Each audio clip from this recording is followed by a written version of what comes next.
जिथं तुमचं म्हणणं 15 दिवसात तिथं मांडा.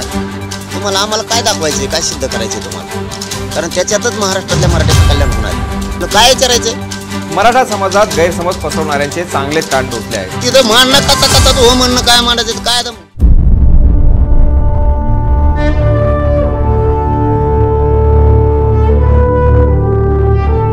मराठा समाजाच्या आरक्षण लढ्याला यश मिळवून देणारे मनोज जरांगे पाटील आज रायगड दौऱ्यावरती आहेत. याच दरम्यान मनोज जरांगेंनी पत्रकारांशी संवाद साधताना मराठा समाजात गैरसमज पसरवणाऱ्यांचे चांगलेच कान टोचले आहेत. सोशल मीडियावर शायनिंग मारण्यापेक्षा तुम्ही आरक्षणाच्या अधिसूचनेबाबतीत चर्चा करा, मराठा समाजाला भरकटवण्याचा प्रयत्न करू नका, असंही ते म्हणाले. काहींना दुसऱ्याच्या अन्नात माती कालवण्याची सवयच असते, असं वक्तव्य करत त्यांनी नाव न घेता भुजबळांवरती निशाणा साधला. रायगडमध्ये शिवरायांचे दर्शन घेतल्यानंतर जरांगे काय म्हणतात याकडे सगळ्यांचे लक्ष लागून आहे. आपली ही नजर या दौऱ्याकडे असणारच आहे. भेटूयात परत.